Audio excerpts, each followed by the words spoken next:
सभी विद्यार्थियों को नमस्कार।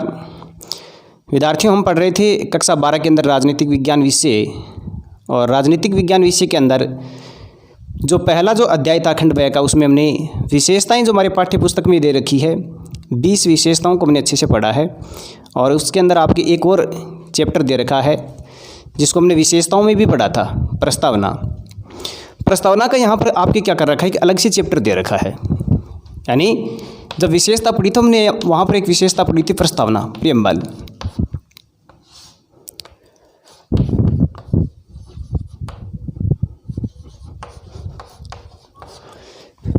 प्रस्तावना का अलग से आपकी इसमें बिंदु है। इसका मतलब ये हुआ कि जो प्रस्तावना है, जिसको हमने पढ़ा था कि प्रस्तावना जो होती है वो भारतीय संविधान का क्या होता है, सार होता है।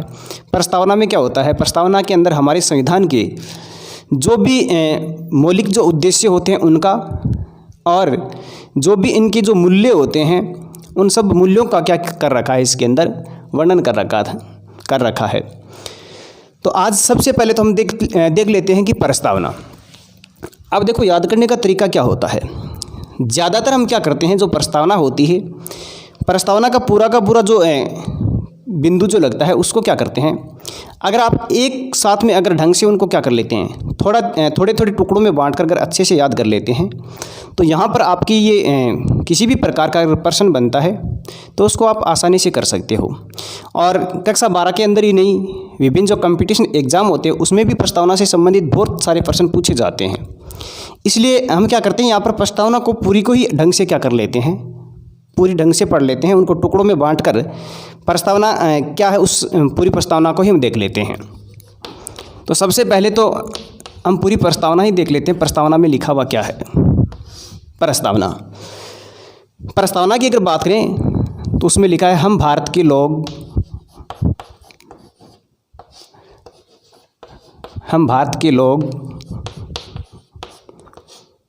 भारत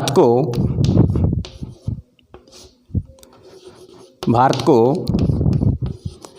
एक संपूर्ण प्रभुत्व संपन्न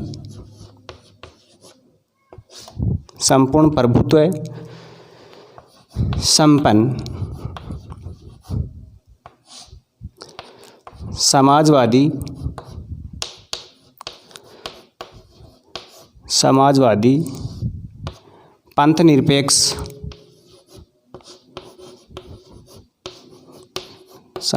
पंथ निरपेक्ष।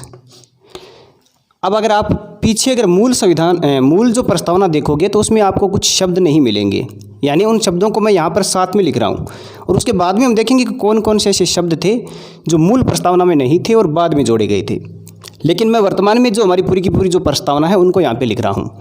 हम भारत के लोग भारत को एक संपूर्ण प्रभुत्व संपन्न समाजवादी पंथ निरपेक्ष लोकतंत्रात्मक राज्य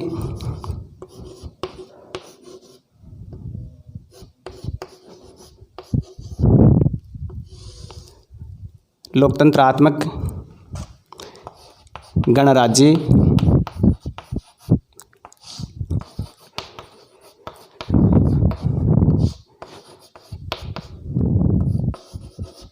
बनाने के लिए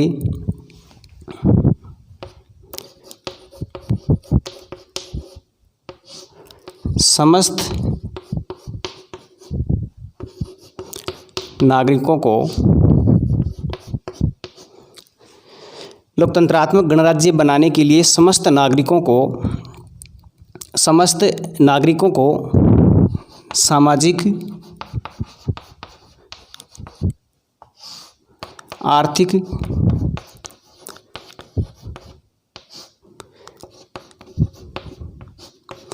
एवं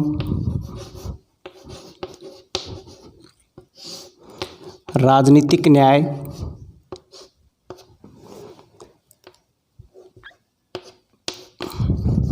विचार, अभिव्यक्ति,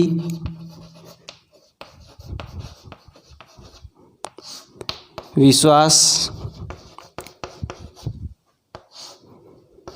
धर्म तथा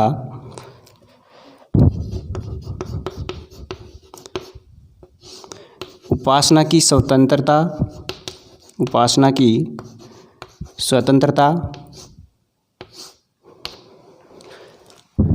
प्रतिष्ठा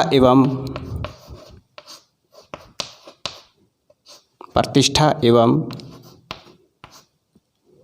अवसर की समानता,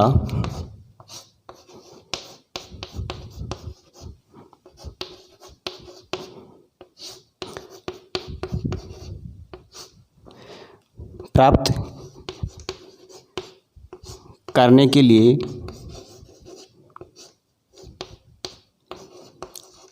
तथा उन सब में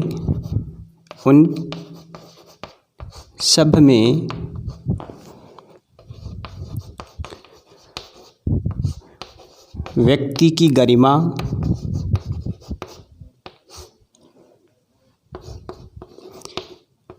एवं एकता और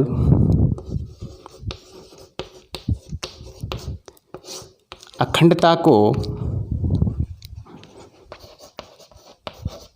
सुनिश्चित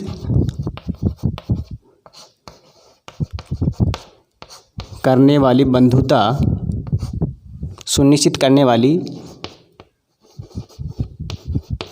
बंधुता को बढ़ाने के लिए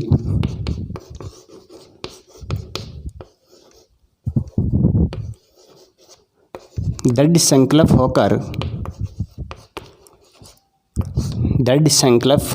होकर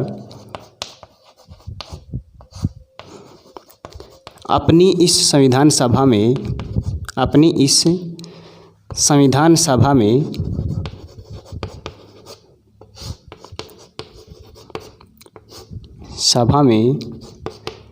आज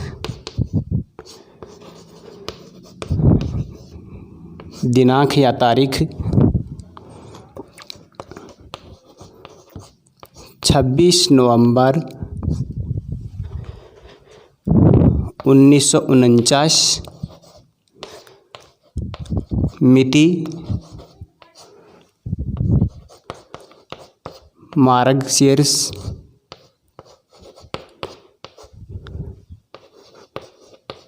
शुक्ल सप्तमी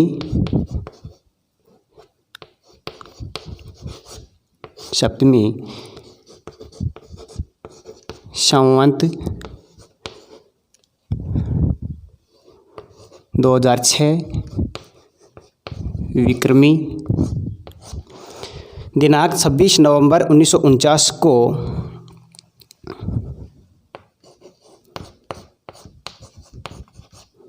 को इस संविधान को अंगीकृत, अधिनियमित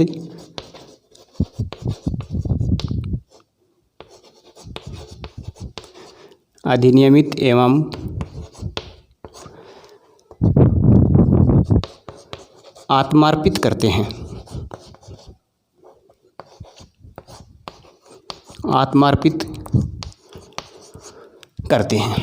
ये है हमारे संविधान की जो प्रस्तावना है। संविधान में वर्तमान की जो प्रस्तावना है वो यह प्रस्तावना है।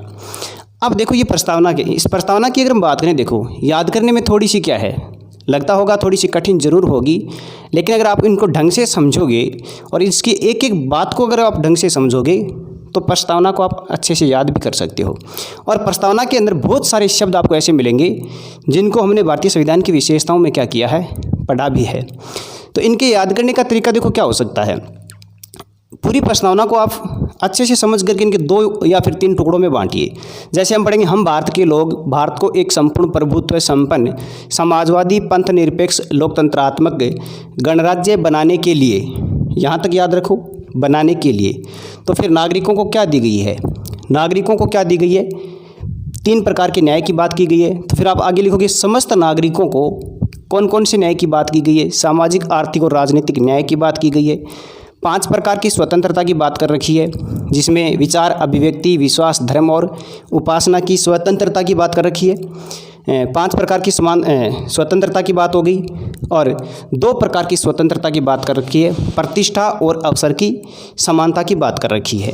यानी प्रस्तावना में 3 प्रकार के न्याय का उल्लेख है, 5 प्रकार की स्वतंत्रता का उल्लेख है और 2 प्रकार की समानता का क्या कर रखा है, उल्लेख कर रखा है।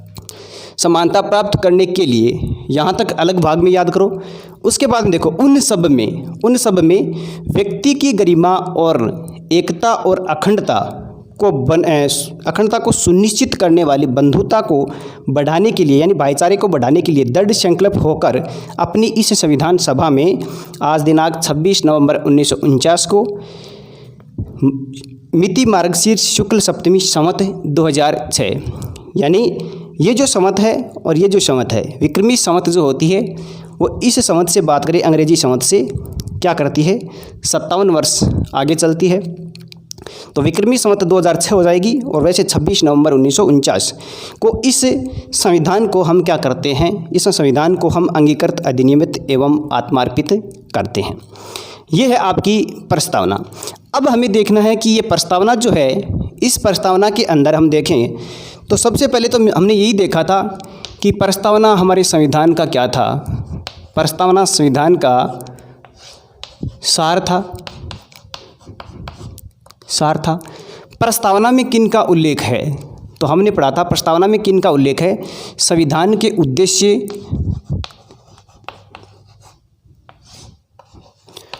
संविधान के उद्देश्यों एवं मूल्यों का इसमें क्या कर रखा है, उद्देश्यों व मूल्यों का इसमें क्या है, उल्लेख है। प्रस्तावना को ही भारतीय संविधान का क्या कहा जाता है, परिचय या भूमिका कहा जाता है। यानी ये भारतीय संविधान का क्या है, परिचय या भूमिका है। प्रस्तावना को ही भारतीय संविधान की क्या कहा जाता है, आत्मा कहा जाता है, आत्मा कहा जाता है। क्योंकि हमने ये पढ़ा था कि जो पूरी की पूरी जो प्रस्तावना होती है वो भारतीय संविधान का एक पूरा का पूरा क्या होता है, सार होता है। यानी पूरे संविधान का परिचय होता है, पूरे संविधान के जो भी उद्देश्य और जो मूल्य होते हैं वो सारे के सारे प्रस्तावना में क्या होते हैं, उल्लेखित होते हैं। तो यानी संविधान का सार है, संविधान के उद्देश्यों व मूल्यों को इसमें स्पष्ट किया गया है। ये संविधान का परिचय या भूमिका प्रस्तावना को कहा जाता है, इसे संविधान की आत्मा भी कहा जाता है। इसके साथ साथ आप क्या करें, 2-3 व्यक्तियों की स्टेटमेंट वो भी याद कर लेना।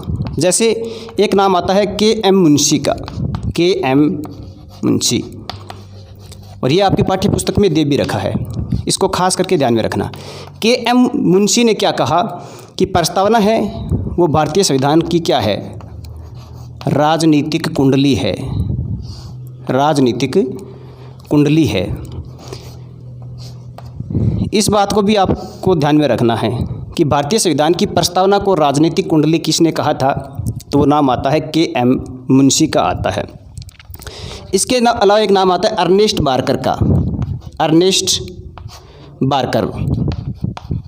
अर्नेस्ट बारकर ने भारतीय संविधान की प्रस्तावना को क्या कहा था, उन्होंने कहा था प्रस्तावना संविधान का कुंजी नोट है। इन्होंने क्या बताया, उन्होंने प्रस्तावना को भारतीय संविधान का क्या बताया था, कुंजी नोट कहा था। इसके अलावा एक नाम आता है N.M. पालकीवाला का, N.A. पालकीवाला। N.K. पालकीवाला ने प्रस्तावना को भारतीय संविधान का क्या कहा, परिचय कहा। प्रस्तावना भारतीय संविधान का क्या है, परिचय है। इसके अलावा एक नाम आता है अलादी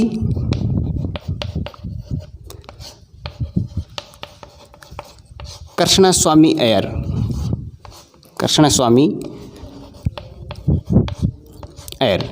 इन्होंने क्या कहा, इन्होंने कहा कि प्रस्तावना भारतीय संविधान की दीर्घकालिक सपनों का विचार है, दीर्घकालिक सपनों का विचार है, दीर्घकालिक सपनों का विचार। ये किसने कहा था, ये कहा था अलादी कृष्णस्वामी अय्यर ने। यानी ये 2-3 स्टेटमेंट दे रखे हैं, जिसमें आपके पाठ्य पुस्तक में कौन सा दे रखा है, के.एम. मुंशी का दे रखा है। के.एम. मुंशी ने प्रस्तावना को संविधान की राजनीतिक कुंडली कहा। अर्नेस्ट बारकर ने संविधान की इसे कुंजी नोट की संज्ञा दी। N.A. पालकीवाला ने इसे संविधान का परिचय पत्र कहा। अलादी कृष्णास्वामी अय्यर ने इसे क्या कहा? इसे कहा दीर्घकालीन सपनों का विचार कहा था। ये होता है इनका कुछ स्टेटमेंट्स। अब देखें कि ये जो प्रस्तावना है ये सबसे पहले किस देश के संविधान में ली गई थी? सबसे पहले की अगर बात करें तो प्रस्तावना सबसे पहले किस देश के संविधान में ली जाती है? अमेरिका के संविधान में ली जाती है। याद रखना, सबसे पहले किस देश के संविधान में अपनाया गया था? तो अमेरिका के संविधान में इसे अपनाया गया था। इसका मतलब हम कह सकते हैं कि हमारे देश में भी प्रस्तावना को किस देश के प्रेरित होकर हमने इसको अपनाया है? तो अमेरिका ही होगा। अब देखते हैं कि हमारे संविधान की जो प्रस्तावना, ये तो शुरुआती बातें थी, किसने क्या कहा और प्रस्तावना के अंदर क्या क्या उल्लेखित है। अब देखो, हम प्रस्तावना को जब पढ़ते हैं तो हमारी जो मूल जो प्रस्तावना होती है उसमें एक तो कौन सा शब्द नहीं होता? समाजवादी शब्द नहीं होता। इसके अलावा एक और कौन सा शब्द नहीं होता? पंथ निरपेक्ष नहीं होता। और इसके अलावा एक और शब्द नहीं होता, अखंडता। कहने का मतलब मैं यहाँ पे ये कहना चाह रहा हूँ कि समाजवादी जो शब्द है वो समाजवादी शब्द, और इसके अलावा पंथ निरपेक्ष और एक हो जाएगा आपके अखंडता। ये तीनों ही ऐसे शब्द हैं जो मूल प्रस्तावना के अंदर नहीं थे। आपकी पाठ्य पुस्तक के अंदर आप देखना, प्रस्तावना को 2 जगह लिखा है, और 2 जगह लिखने का मतलब यही है कि जब आप पहली वाली प्रस्तावना पढ़ोगे तो उसमें आपको समाजवादी, पंथ निरपेक्ष और अखंडता शब्द उल्लेखित नहीं मिलेगा। जबकि उसके बाद वाली प्रस्तावना आप देखोगे तो उसमें आपको ये तीनों शब्द और मिलेंगे। समाजवादी भी लिखा होगा, पंथ निरपेक्ष भी लिखा होगा, और वहाँ पे अखंडता शब्द भी क्या कर रखा है? उल्लेखित कर रखा है। इसका मतलब ये तीनों शब्द बाद में जोड़े गए थे। कब जोड़े गए थे? तो 42वां संविधान संशोधन 1976 में जोड़े गए थे। 42वां संविधान संशोधन। और ये पर्सन जो है वो आपकी माध्यमिक शिक्षा बोर्ड का जो पेपर होगा 12वीं का बोर्ड का, उसमें तो महत्वपूर्ण है ये, लेकिन बहुत सारे कंपटीशन जो एग्ज़ाम होते हैं उनमें भी ये प्रश्न सीधा सीधा पूछा जाता है। और सीधा पूछते हैं कि 42वें संविधान संशोधन के द्वारा प्रस्तावना में कौन कौन से शब्द जोड़े गए। वहाँ पर आपको 3-3 का या 4-4 का समूह बनाकर देते हैं, और उसमें आपको ध्यान में रखना होता है कि समाजवादी, पंथ निरपेक्ष और अखंडता, ये 3 शब्द जोड़े गए थे। उसके अगर बाद में देखें तो प्रस्तावना के अंदर जो भी शब्द उल्लेखित है उन सब का एक एक का हम क्या करते हैं? एक एक का अर्थ देखते हैं। जैसे सबसे पहले लिखा है हम भारत के लोग। हम भारत के लोग शब्द से क्या अभिप्राय है? हम भारत के लोग, हम भारत के लोग, इस शब्द से क्या अभिप्राय है? और ये प्रश्न अगर बात करें तो ये जो सीधा का सीधा प्रश्न है, हम भारत के लोग से अभिप्राय है, ये प्रश्न 2018 के अंदर रीट का जो एग्ज़ाम हुआ था उसमें भी पूछा गया था। हम भारत के लोग से क्या अभिप्राय है? तो इसका मतलब ये हुआ कि हम भारत के लोग यानी भारत की संपूर्ण शासन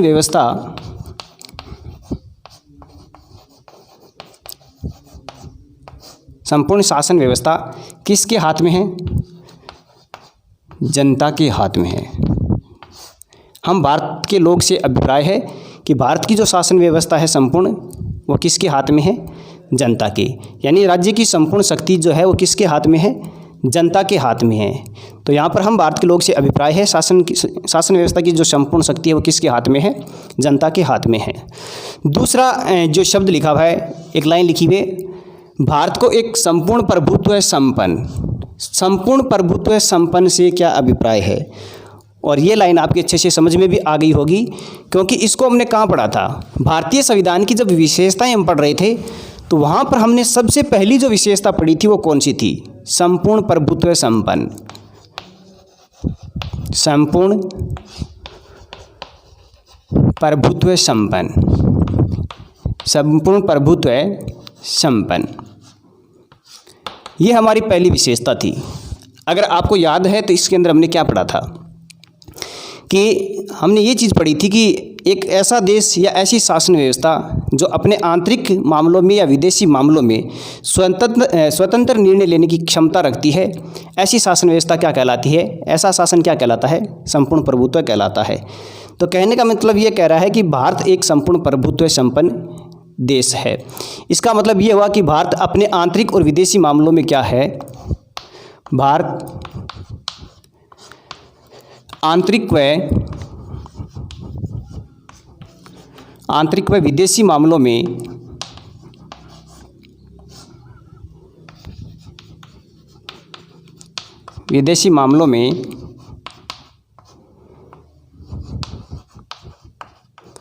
स्वतंत्र निर्णय लेने की क्षमता रखता है, यानी हम किसी विदेशी शक्ति या सत्ता के अधीन संचालित नहीं है। अगर आपको पेपर में पूछे कि संपूर्ण प्रभुत्व संपन्न से क्या अभिप्राय है, तो वहाँ पर हम ये लिखेंगे कि भारत आंतरिक व विदेशी मामलों में स्वतंत्र निर्णय लेने की क्षमता रखता है और हम किसी विदेशी शक्ति और सत्ता के अधीन संचालित नहीं है। यही इसका क्या हो जाएगा, मीन्स हो जाएगा। उसके बाद में एक शब्द जोड़ा गया, कौन सा, समाजवादी शब्द।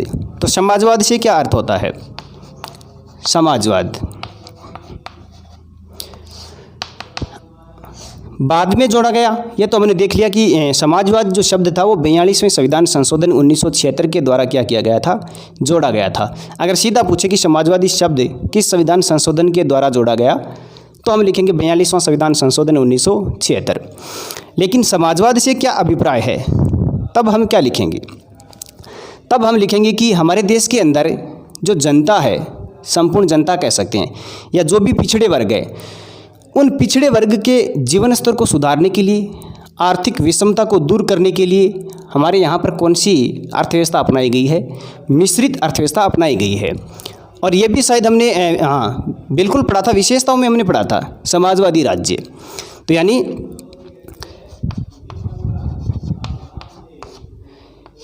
संपूर्ण जनता, यानी जो भी राज्य की जो भी पिछड़ी जनता होगी, संपूर्ण जनता व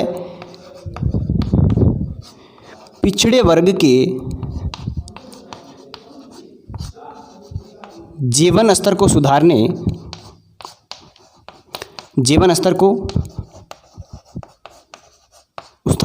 सुधारने व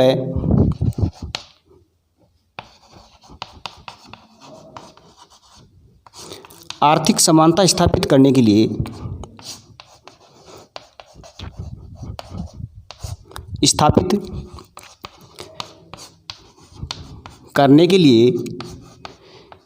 कौन सी अर्थव्यवस्था हमने अपनाई है, मिश्रित अर्थव्यवस्था अपनाई गई है। मिश्रित अर्थव्यवस्था अपनाई गई है, यानी हमारे देश के अंदर कौन सी अर्थव्यवस्था अपनाई गई है, मिश्रित अर्थव्यवस्था अपनाई गई है। यानी हमारे यहाँ पर पूंजीवादी अर्थव्यवस्था हमने नहीं अपनाई है, हमने मिश्रित अर्थव्यवस्था अपनाई है। मिश्रित अर्थव्यवस्था का मतलब ये होता है कि राज्य के जो भी भौतिक संसाधन होते हैं उनका वितरण इस प्रकार से होना चाहिए जिससे अधिक से अधिक लोगों का क्या हो सके हैं, सार्वजनिक हित हो सके, सभी का कल्याण हो सके।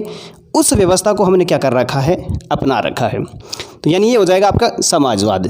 अगर समाजवाद का अभिप्राय आपको पूछे तो राज्य की संपूर्ण पिछड़ी जनता, उनके कल्याण के लिए, उनके जीवन स्तर को सुधारने के लिए तथा राज्य में आर्थिक समानता स्थापित करने के लिए हमारे देश के अंदर मिश्रित शासन व्यवस्था को क्या किया गया है, अपनाया गया है।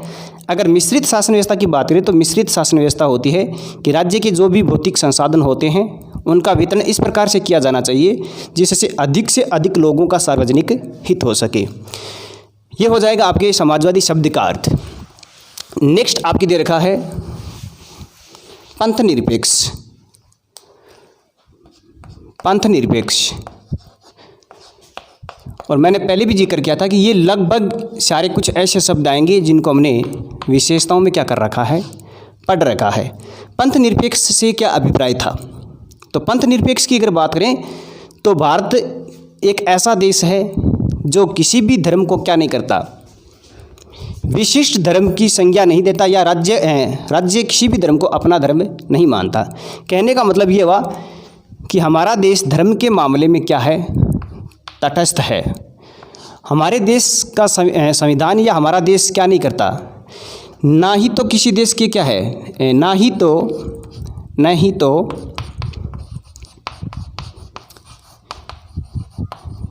किसी धर्म का विरोधी है और न ही किसी धर्म का क्या करता है, प्रचार करता है, विरोधी है और न ही किसी धर्म का प्रचारक है। राज्य का अपना कोई विशिष्ट धर्म नहीं है। राज्य की जो भी सभी धर्म है, उन सभी धर्मों को क्या करता है, समान मानता है। कहने का मतलब भारत एक ऐसा देश है जो धर्म के मामले में क्या है, तटस्थ है, तटस्थ दृष्टिकोण अपनाता है। तटस्थ दृष्टिकोण की अगर बात करें तो यानी हमारा राज्य ना ही तो किसी धर्म को प्रश्रय देता है, यानी किसी भी धर्म को राज्य का धर्म नहीं मानता, ना ही किसी धर्म का विरोध करता है, ना ही किसी धर्म का क्या करता है, प्रचार करता है, बल्कि राज्य के सभी धर्मों को क्या करता है, समान मानता है। यही आपका क्या कहलाता है, पंथ निरपेक्ष कहलाता है। उसके बाद में आपकी दे रखा है लोकतंत्रात्मक।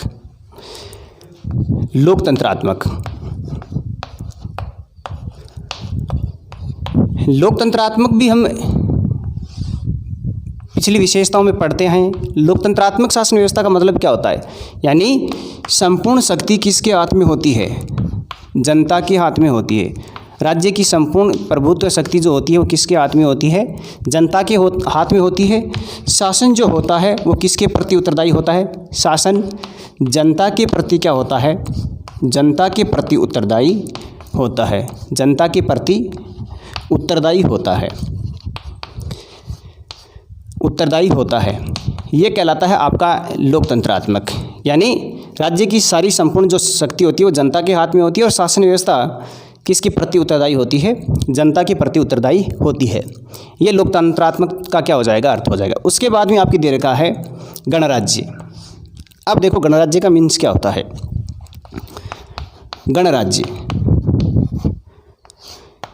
गणराज्य की अगर बात करें तो ऐसी शासन व्यवस्था जिसमें क्या हो,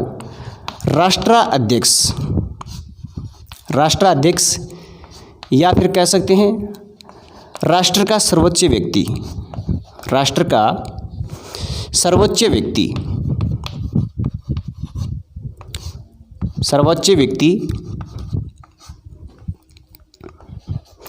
वंशानुगत न होकर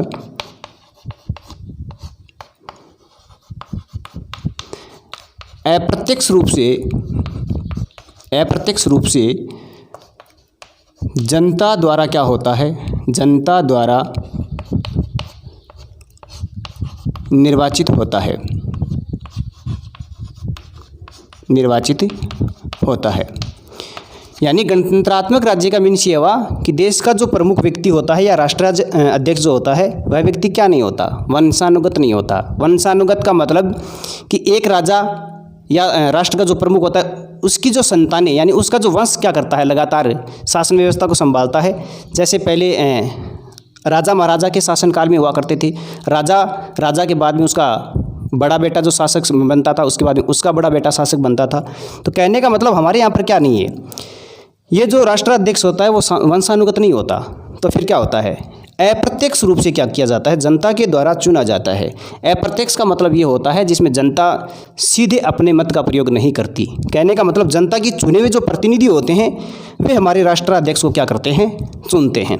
जैसे हम बात करें हमारे राष्ट्रपति महोदय की, तो राष्ट्रपति महोदय को कौन चुनता है, जनता के चुने हुए प्रतिनिधि चुनते हैं।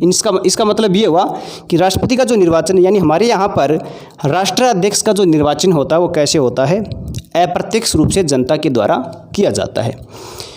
ये हो गया आपके गणराज्य का अर्थ। यानी आपको अगर सीधा प्रश्न पूछे हम भारत के लोग से क्या अभिप्राय है, संपूर्ण प्रभुत्व संपन्न से क्या अभिप्राय है, समाजवादी राज्य से आप क्या समझते हैं, पंथ निरपेक्ष राज्य से आप क्या समझते हैं, लोकतंत्रात्मक गणराज्य से आप क्या समझते हैं, तो इन सब का आप उत्तर आसानी से इसमें से क्या कर सकते हो, दे सकते हो। उसके बाद में अगर हम बात करें तो नेक्स्ट हमारे दे रखा है न्याय की बात की गई है। और न्याय की अगर बात करें तो कितने प्रकार के न्याय की बात कर रखी है, न्याय प्रस्तावना में 3 प्रकार के न्याय की बात कर रखी है। प्रस्तावना में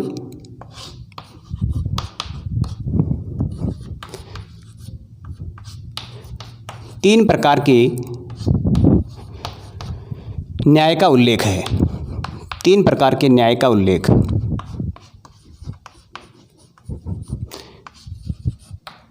कौन कौन सा? सामाजिक, आर्थिक और राजनीतिक। यानी पहला दे रखा है हमारे सामाजिक,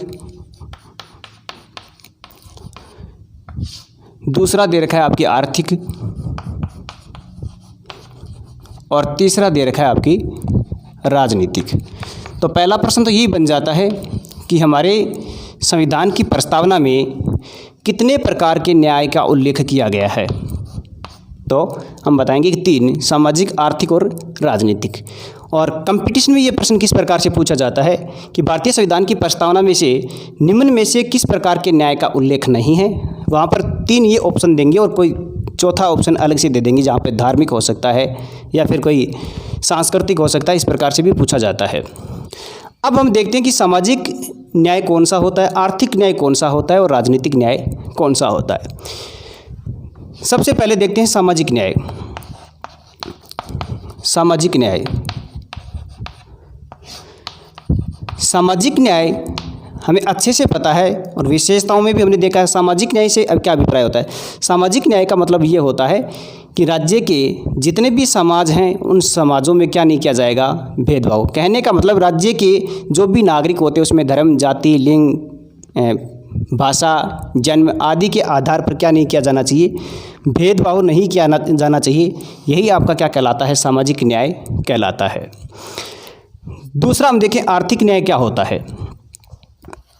आर्थिक न्याय की अगर बात करें तो इसका आर्थिक न्याय, इसकी अगर हम झलक की बात करें, यानी आर्थिक न्याय का वर्णन हमें थोड़ा बहुत हमारे संविधान के अंदर कहाँ दिखाई पड़ता है? तो आप जब हमारे संविधान का भाग 4 आप पढ़ोगे, जिसमें किनका वर्णन कर रखा है? नीति निर्देशक तत्वों का, नीति निर्देशक तत्व है। और नीति निर्देशक तत्वों के अंदर आप अनुच्छेद जब 39 पढ़ोगे तो वहाँ पर इस प्रकार का जिक्र भी किया गया है। यानी आर्थिक न्याय का मतलब ये होता है कि हमारे राज्य के सभी नागरिकों को क्या मिलना चाहिए? आजीविका के अवसर प्राप्त होने चाहिए। इसके अलावा समान स्त्री और पुरुष जो होते हैं उनको समान क्या मिलना चाहिए? वेतन मिलना चाहिए। इसके अलावा राज्य का उत्पादन और वितरण जो होता है उनका क्या नहीं होना चाहिए? केंद्रीकरण नहीं होना चाहिए। और कह सकते हैं कि राज्य के जो भौतिक संसाधन होते हैं उनका वितरण इस प्रकार से किया जाना चाहिए जिससे अधिक व्यक्तियों का क्या हो सके? कल्याण हो सके या उनका सार्वजनिक हित हो सके। यानी आर्थिक न्याय यहाँ पर अगर आप याद नहीं रखते तो भी चलेगा, क्योंकि मैंने इसलिए बताया कि हमने पहले इस बात का जिक्र किया है। हालांकि आपके यहाँ पर प्रस्तावना के अंदर इस प्रकार का उल्लेख नहीं मिलेगा आपको, लेकिन फिर भी याद रखना आर्थिक न्याय की अगर बात करें तो भाग 4 के अंदर नीति निर्देशक तत्वों का जो उल्लेख है वहाँ पर अनुच्छेद 39 में इस प्रकार की कुछ लाइनें लिखी है, जिसमें राज्य के सभी नागरिकों को आजीविका के साधन प्राप्त हो, राज्य के समुदाय की जो भी भौतिक संसाधन है उनका वितरण इस प्रकार से होना चाहिए जिससे अधिक व्यक्तियों का क्या हो? कल्याण हो। स्त्री और पुरुषों को समान कार्य के लिए क्या मिलना चाहिए? समान वेतन मिलना चाहिए। और उत्पादन, राज्य कह सकते हैं उत्पादन और जो वितरण होता है राज्य के अंदर उनका क्या नहीं होना चाहिए? केंद्रीकरण नहीं होना चाहिए। ये होगा आपके आर्थिक न्याय। तीसरा दे रखा है आपके राजनीतिक न्याय। राजनीतिक न्याय, राजनीतिक न्याय की बात करें तो राज्य के सभी नागरिकों का मीन्स ये हुआ जो भी वयस्क हैं। और वयस्क की बात करें तो हमारे संविधान के अंदर आपको पता है कि जिनकी उम्र कितनी हो गई? 18 वर्ष हो चुकी है। तो यानी प्रत्येक वयस्क व्यक्ति को अपने मत का प्रयोग करने का उसे क्या दिया गया है? अधिकार दिया गया है। इसके अलावा सबको चुनाव लड़ने की भी क्या दी गई है? स्वतंत्रताएं दी गई है। कहने का मतलब सभी वयस्क अपने मताधिकार का प्रयोग कर सकते हैं और उन्हें चुनाव लड़ने की भी क्या दी गई है? स्वतंत्रताएं दी गई है। इसके अलावा अगर हम देखें तो हमारे संविधान के अंदर हम बात करें तो प्रत्येक व्यक्ति को मताधिकार का प्रयोग करने का अधिकार है। और ये हमारे संविधान के अनुच्छेद 325 में साफ साफ लिखा हुआ है, अनुच्छेद 325 में, कि राज्य की जो भी मताधिकारी है उनको आप अपने मत का प्रयोग करने के लिए क्या नहीं कर सकते? अयोग्य नहीं ठहरा सकते। और इसके अलावा संसद और विधानसभा में सभी वयस्क मताधिकारी अपने मतों का प्रयोग कर सकती है, जिनका उल्लेख आर्टिकल 326 में कर रखा है। ये हो जाएगा आपके यहाँ पर 3 प्रकार के न्याय का उल्लेख, जिनको हमने कहाँ से लिया था, रूसी क्रांति से लिया था। रूसी क्रांति जो हुई थी 1917 में, 1917 में रूसी क्रांति हुई थी, वहाँ पर हमने ये 3 प्रकार के न्याय को क्या किया है, एडॉप्ट किया था। उसके बाद में हम देखेंगे स्वतंत्रता, समानता और भी बहुत सारे बिंदु है। आज के लिए बस इतना ही, बाकी जो बचा हुआ चैप्टर है उनको हम आगे वाली वीडियो में देखेंगे। तब तक के लिए धन्यवाद।